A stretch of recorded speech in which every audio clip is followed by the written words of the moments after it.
Hi friend, it is time for you to trust your worth and not the world's opinion.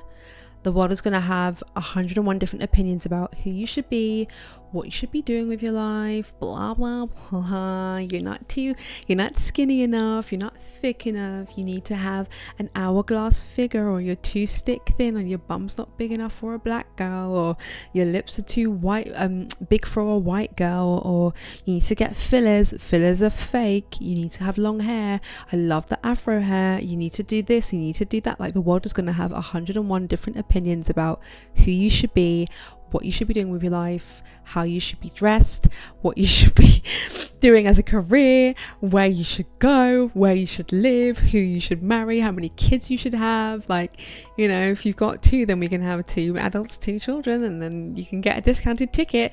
But if you want more, like, it's just, there's so many subliminal messages that trying to tell you, like, keep it for 2 and under, boo boo, make sure you are this height to ride this to ride this ride. And there are just so many,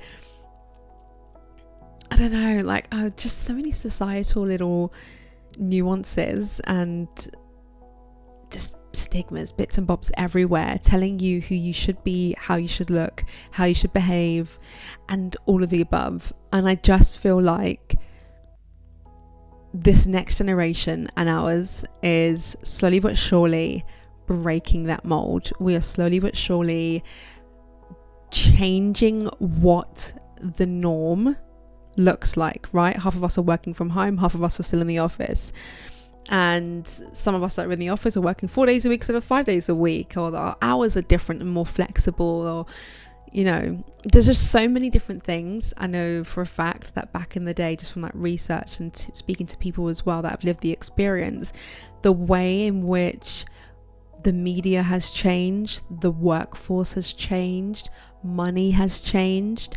There are so many changes that are affecting everyone, and you may not feel like it at the time, but it also affects you. And I'm not here to tell you about politics or whatever else, because that is not my niche, that is not my genre, and I do not claim to be well versed in the world of politics, because I'm so far from it. What I do know is that there is a lot happening in this world that is affecting the way that people are viewing themselves. And I'm speaking to young girls and young women right now, and also women of all ages. We don't have to conform to this new narrative of who we should be and what success looks like and what being a woman looks like nowadays. There are so many different things that we can do and people that we can be, and I want to just dive into the things that there's a lot of noise, there's a lot of clutter happening. We just need to hone in on your voice. I want you to tunnel vision on your voice, your dream, what you want. And even if you don't know what that is, there are things that you can do to learn and figure out what the fuck it is that you do want in this world. Let's just talk about it. Trusting your own voice and your word and not the world's opinion is so difficult. But the first thing that I would recommend doing that has really started helping me personally is redefining how I view success. What is success to me? What does it look like? What does it sound like? What does it feel like? How much money does that success make for me? So your idea of success when you were growing up could be, you know, a corporate job in a very tall building, and you ride on your heels to the 29th floor, and you sit behind your desk next to everyone else that has their own desks as well, and you know, you gym in the morning, or you Pilates after work with some of the girls. And for some people that's a dream. Like, if that is your dream, that is your success, congratulations, you've made it. If you're living it, if you haven't, you know what you're going towards, fantastic. For other people, for me, that is a nightmare. That is not a dream. That is not a dream for me, to work for other people. If I'm going to my desk because it's my company, that's the dream. But if I'm going to someone else's desk to make someone else a couple of million, that is not a dream for me. That dream will also not sustain my family the way that I would want. So there are so many different things, but you have to just redefine what success looks like for you. If success looks like becoming the best artist in your class, then become the best artist in your class. If success looks like learning how to be a golf handler, like picking up the golf balls, then go for that. If success looks like becoming a McDonald's manager, go for that. Like whatever that success looks like, I don't know what I'm saying, go for that way. Go for that. Whatever it is that brings you joy, that makes you happy, and that feels most aligned with you as a person, that is your success. That is what you're working towards. Don't deviate. Don't get distracted. Go for that. Cultivating gratitude for your achievements, abilities, and character allows you to stay grounded in your worth, in who you are as an individual. And that, my friend, my good friend, that is key to learning to love yourself, to respecting yourself, and to becoming the woman that you've always wanted. So gratitude is a huge part of this journey. And the other thing is self-affirmation. The world can be so loud, so loud, so in your face, crazy, hectic, opinionated, and it can sometimes overwhelm your choices, your thoughts, and even take over your behavior. But we're going to stop that today, okay? You and I, we're going to stop that together, because what you're going to do is you're going to shift the way that you view the world, the things that are happening around you, by using affirmations. Affirmations for me have allowed me to sift through and shuffle through all the mess that is happening in my brain, because trust me, there's a lot. And it is almost like an organizing box. Like I'm able to take a thought and put it in a box, take a thought, put it in a box, take a thought, put it in a box, take it out whenever I need to. And then what I've done with affirmations is I go through the individual files, right? So if my whole life feels like it's falling apart, I write out every single thing that's going wrong as a list. So let's just say I'm not happy with my finances. My finances are falling apart. Everything is going wrong with my finances. I take out my finance folder and then I open it up and I rewrite it with a positive affirmation. So I take the problem and I change it into a positive affirmation, one that is believable to myself. And by the way, it's not always going to be believable. You're not always going to read the affirmation and be like, I believe this to be true. Because there are going to be days when you're like, this is absolute bullshit. But what we're doing is we're rewiring our subconscious mind, right? That little brain in the back of your head that's telling you, oh my God, no, everything is bad. Everything is falling apart. This is horrible. This is amazing. This is shit. This is not good at all. This was supposed to be an amazing opportunity, but it's turning into crap, right? That voice in your head that is like, don't do that thing. Stay safe. Stay where you are. Stay inside the house. Everything's great. Stay in that job that you absolutely hate, but you know the routine, it's normal, blah, blah, blah. That voice inside your head that is telling you to do that. We are going to change that voice, because right now it's running on autopilot and it needs a whole new code to run from. And that is what affirmations do. They wipe out the terrible code and they replace it with a more positive one that you have directly chosen. Does it happen overnight? Absolutely not. It can take you years.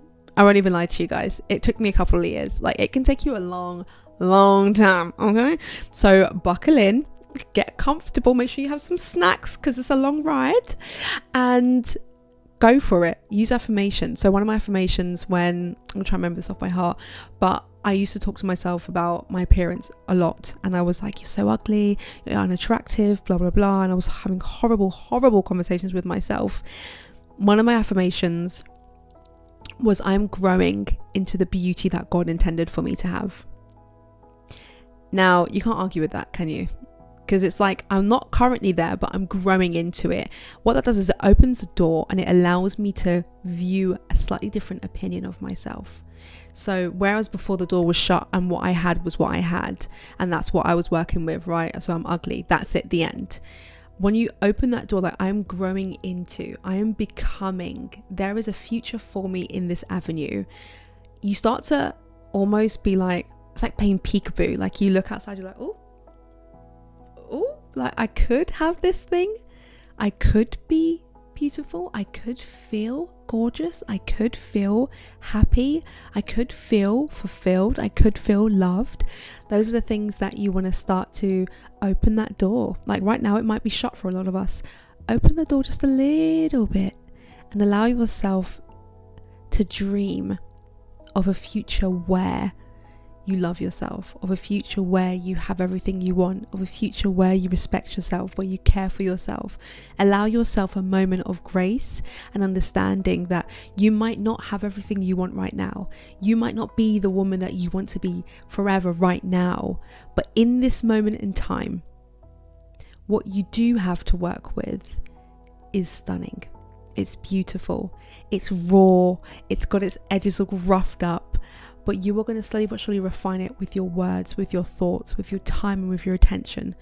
And that's moving on to the next thing. So when we talk about time and attention, let's zoom into the people that you are surrounding yourself with. So when you surround yourself with positive people that uplift you and respect you, their voices, their positive opinions can drown out the negative ones that are coming from everywhere in the world. The media's, fucking your phone, the TV, the newspaper, the magazines, the opinions of the family, the friends, the this, the that, the da-da-da-da. Everyone's got their shit that they want to say, and it's not going to work, and this isn't a good thing. You know, I was watching a video and this guy was interviewing millionaires, a School of Hard Knocks on YouTube, and he goes around and he obviously interviews millionaires and billionaires on the streets. He walks up to them and says, "Excuse me, can I get a couple of minutes of your time?" I love him, he's amazing. One of the people that he was talking to yesterday, that I watched yesterday, they said, put yourself in a space where people share a similar mindset to the person that you want to become. Do you know how powerful that is? Because a lot of us are putting ourselves into spaces where people share a similar mindset to us now. Now, that's not always a bad thing if you've got your shit together. If you are struggling mentally, if you are overweight or underweight and your circles, or if you are in a poor financial position, or if you are unhappy with your job and you surround yourself with people that are also unhappy with their job, also over or underweight, also struggling with their finances, and they're also like, if you surround yourself with all of those people, you're going to blend in, right? You're going to blend in with this sad group of people that don't have their shit together, that are unhappy. Why would you want to blend into that group? Why would you not want to position yourself into a space where there are people who have the mindset of your dreams? Because eventually what will happen is you'll hear the way that they speak, you'll catch on to their energy, and slowly but surely you will shift like a chameleon into position. And that is the group that you want to blend into, not the other one that is in the position that you do not want to be in. So focus on who you're surrounding yourselves with, because that will elevate your journey. Okay. So that is it. I love you guys, and I'll see you in the next video. And just remember, the world is going to have their opinion. You cannot control what other people do or say, but you can always control how you react and where you put yourself and how you feel about things. Focus on you. You are more important than anyone else in this world. To yourself, you should always be the most important. If you have a bunch of kids and you're running around and you're like, oh my God, no, my kids are more important than I am, they don't function without you. They don't work without you. Your household doesn't operate without you. Put you first. You deserve it. I love you, and I'll see you in the next video. Besitos.